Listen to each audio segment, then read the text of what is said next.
Well, an advisory committee to the U.S. Agriculture Department is proposing updates to our dietary guidelines. The health and medical experts on the panel say Americans should eat more beans, peas, and lentils as a source of protein. There you have it. Government agencies are now reviewing these recommendations and deciding whether to adopt some or all of them. The new dietary guidelines are expected to go into effect next year. Thankfully, we have Dr. Bayo Curry-Winchell joining us now.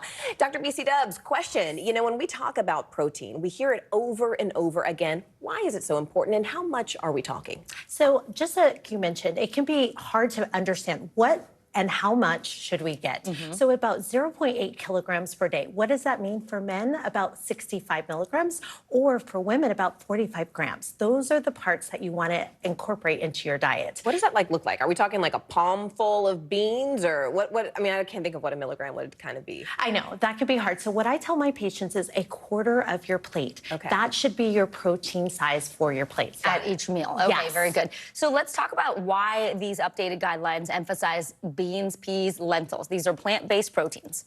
They're powerhouse when we talk about nutrients and protein. And it's an easy way to diversify your diet and incorporate something that is packed with protein, which we know increases our muscle mass. It helps our immunity, all of the good things that we want to have overall great health.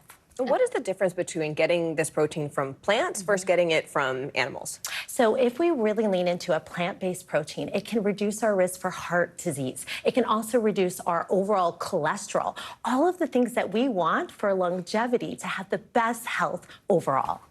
Let's talk about why red meat, which has been a staple of the American diet for so long, is not a desirable option, not just nutritionally, but also environmentally.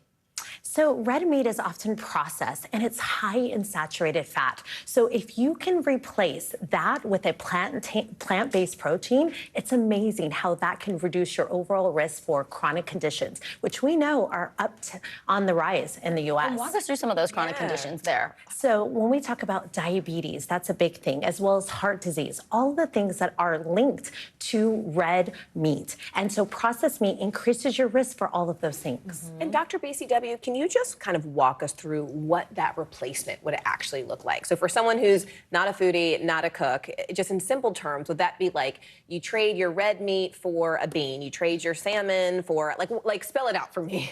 Yes, so it's very simple. What you do is you think about strategic swapping. In my household, we do meatless Monday. Okay. And so for tacos, which we love, we just go ahead and add a lentil. Those are easy ways. Tofu, garbanzo beans, all of those things are an easy way just to replace. So think of your favorite recipe. Think of how you can switch that meat for a dense, rich protein like a bean or a lentil.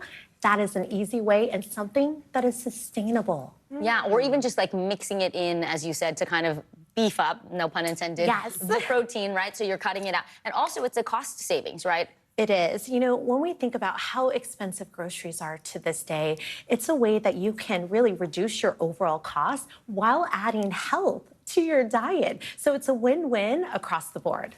I struggle because I have an almost 2-year-old, and it is like a constant negotiation to get a single vegetable in her belly. How would you sort of encourage kids? And also, how would you encourage older adults who, I can think, I come from a culture where if I try to convince my uncles to, trade that red meat for a bean, they're going to be like, nah, girl, take that out of here. What do we convince our elders and our youngsters? So first, I understand that because in my household, I have one child who struggles with it as well. So what I do is I go ahead and replace it, and then I serve the dish. And then all of a sudden, I incorporate the conversation. Just don't make it a big deal. We are eating something that's healthy, because I think when you start with, oh, you have to take something away, it can be really hard to wrap your mind around it and say, oh, I need to do this. But if they hear about it, they're like, and they taste it. Yeah. It's Chef's that making it taste Yes, good. kids. Dr. Bayo Curry-Winchell, thank you so much. We appreciate you. Thank you. And stay right here.